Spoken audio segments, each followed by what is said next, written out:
Hello YouTube, Morkez here.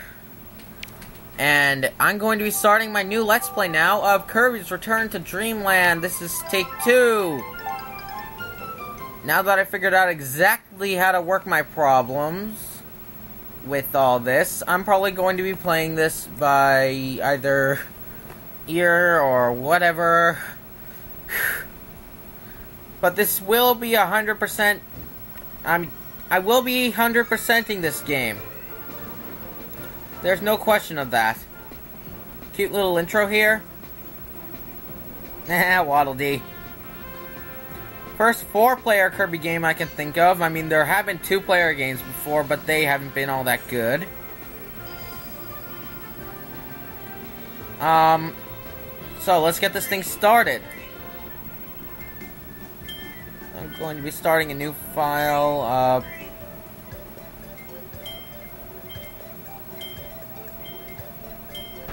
Yes, I want to delete. Yeah, boom. Boom in your face. Yeah. You can just imagine how well that goes. Anyway, on to episode 1. Or, this isn't quite the first part because I have that other video which explains the power-up, so I won't have to do it while I'm working right in the video itself. I mean, you know what I mean. Kirby carrying a strawberry shortcake reminds me of Squeak Squad, which I would be doing if not for a few problems that came up once I got Pinnacle. And Meta Knight's reading a book. Holy portal! And out of that portal comes a ship in the sky. Wait, this isn't a Mario game? And wait, what? Something just broke off. There's a wing. Another wing. Front. The, sail? Wait. Why does a flying ship even need those? And why is it shaped like a pirate ship? There's no excuse for that. I mean, this isn't a Mario game, of all things. Oh, isn't that cute?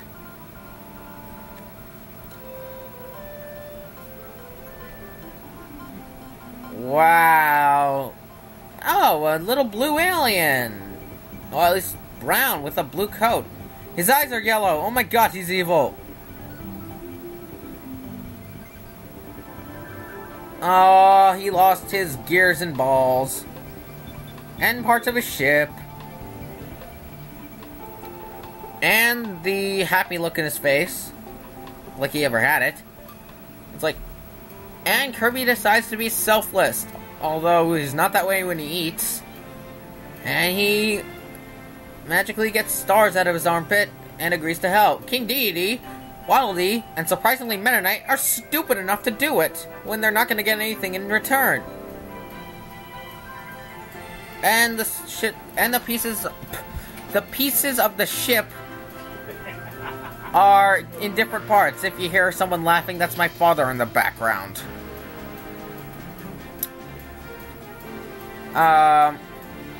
So off they go into Dreamland for the gazillionth time.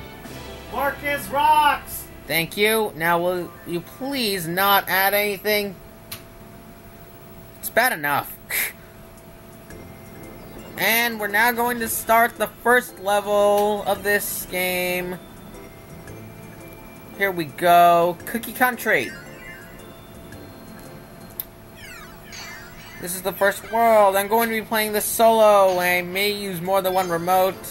I may get a guest, like someone else on YouTube. But mainly I'm going to be doing this solo. And here we have an explanation about the 4 players. Press any button, then press it again once you've chosen your character.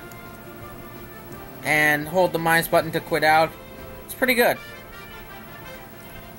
Here we are in the world of Kirby. Inhaling and spitting an enemy with the 1 button. Star point. Doing it again for the heck of it. A couple Waddle Dees. Flowers. Different enemies. that Sword Knight, no, Blade Knight I believe it's called, gives you the sword ability, which the first time we see it. But I'm not going to explain it right now. Let's see. Oh yeah, Star Points, also new. Collect 100 to get an extra life. Pretty new. Regular small yellow stars are worth 1. Big orange stars are worth 10, and there's the hover jump, which you can do with Kirby in every game but the Smash Bros. Series. The more I look at this, the more I think of the Brawl gameplay, but anyway. I mean, look at all the stuff you can do. Oh, there's something, I don't know the name, so I like to call him Magmar, which gives you the fire ability. Or the flame on his head, I may think of another name, but right now Magmar seems the most fitting. I mean, with that, make that Mag B with the mouth and all. Energy Spheres, 120 of them in this game. Come on. And being a little glitchy. If you didn't know, I'm playing this by looking at my computer instead of my Wii. The audio is coming from my Wii, not my computer. Funny how it works out. Also new to this game, the Mega Suck. Kirby can suck even worse. No, that's not it at all. It means if you hold the one button while shaking it, then you can suck up more than one thing at a time, and that's by chance. Those big waddly looking things are waddle tanks. There's an food. If you collect it and you're playing multiplayer, you can share it with the person next to you. Pretty nice. Here we go.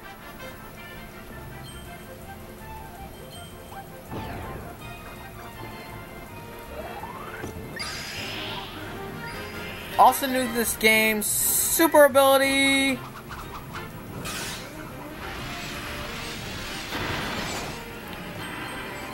The Ultra Sword, specifically here, you can get it from that Super Blade Knight. Plenty of Kibble Blades here, which give you the cutter ability. No, I meant Sir Kibbles. Wow, I failed. Anyway, if you see anything with a star, you can hit it with the super ability, or you're probably supposed to. I mean, there are a few places where the super ability is required to get past. Some places where it isn't, so you should just get used to using them. Ah, here's a pretty big one. Wonder if I can do it. Ah, sure I can. In one shot, too. Wait, any more enemies? Well, here we go. This is a pocket dimension, which you're sucked in. If you do it, you lose your powers, whatever you have. You have to go on normal. Oh, I hope that thing didn't glitch me up. That Mega D, as I like to call him, is just a big version of a Waddle Dee, and that's what happens when you die. Maybe I shouldn't be looking at my pinnacle, but at least I know when there's a drop frame for viewer entertainment. So here I go again. That's the first instance of Kirby dying. If Kirby dies, then the entire group has to start from the last door. If you're in the pocket dimension, you leave and have to go back in. Start it over, which can get very annoying, especially later. If player 2, player 3, or player 4 dies, aka non-pink Kirby, because player 2, player 3, and player 4 can be either Meta Knight, King Dedede, Waddle Dee, or another shade of Kirby. If they die, they just take up one of your lives and they can go back in. Nothing in the gameplay pauses. Alright, here's we've already seen the sword ability in action, so I'm going to show you fire. One of my favorites. Actually, my favorite in, like, the original Kirby's Adventure was Fireball / Burning Kirby. Also in Kirby 64. Except Kirby 64 had some better power-ups because you can combine. Oh, did I mention that we're fighting someone called a Sphere Doomer? These are, like, the mini-boss in every single pocket dimension. Sometimes the situations in which you fight them are different. Sometimes the bosses themselves are different. Win against them in a pocket dimension and you get 2 of them whenever. And, oh yeah, and a maximum tomato, which automatically full heals yourself. It's very good item. Whenever you see a super ability, that means you're also going to see a pocket dimension, and you're also going to see a Sphere Doomer, and you're also going to get the 2 cogs by defeating it. If you don't get the 2 cogs after defeating it, which I don't think that's even possible, but if it were, you'd be really stupid. So, collecting 100 star points, and we get a goal. The goal game's the same as any Kirby game, so I'm not going to explain it, see if I can get 1. And I got a 6? Wow, I got 1 last time. Fail.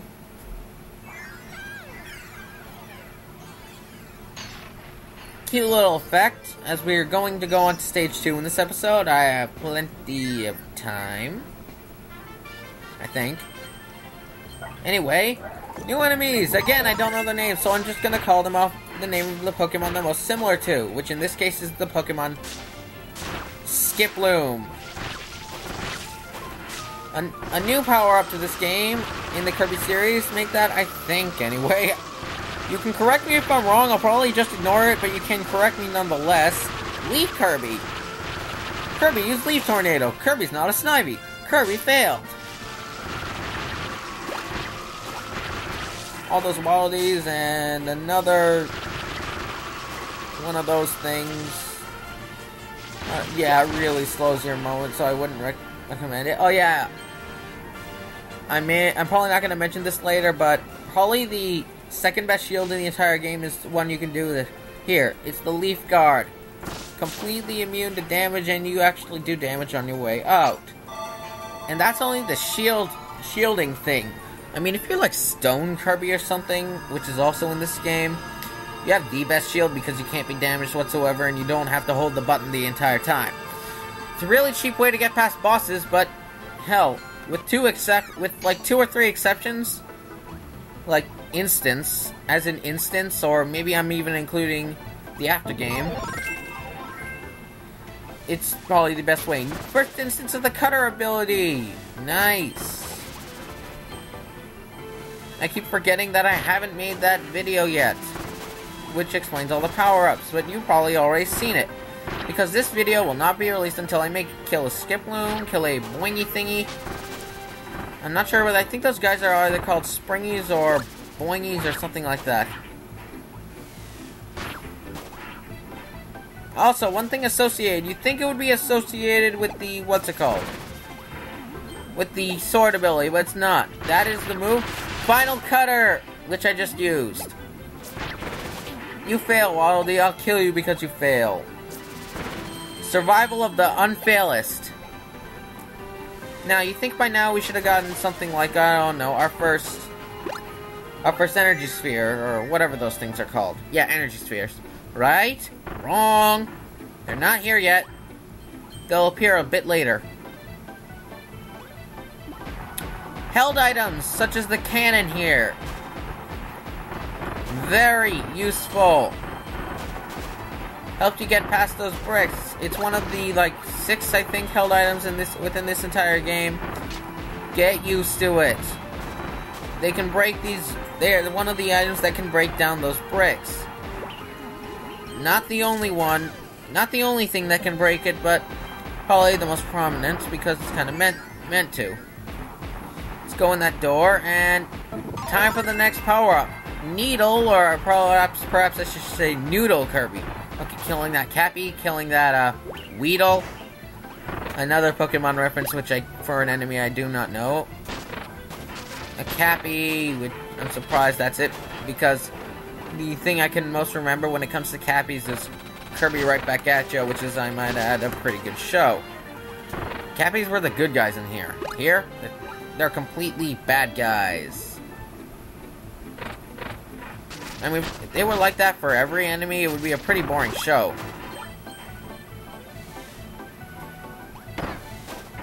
Alright, now on to these things.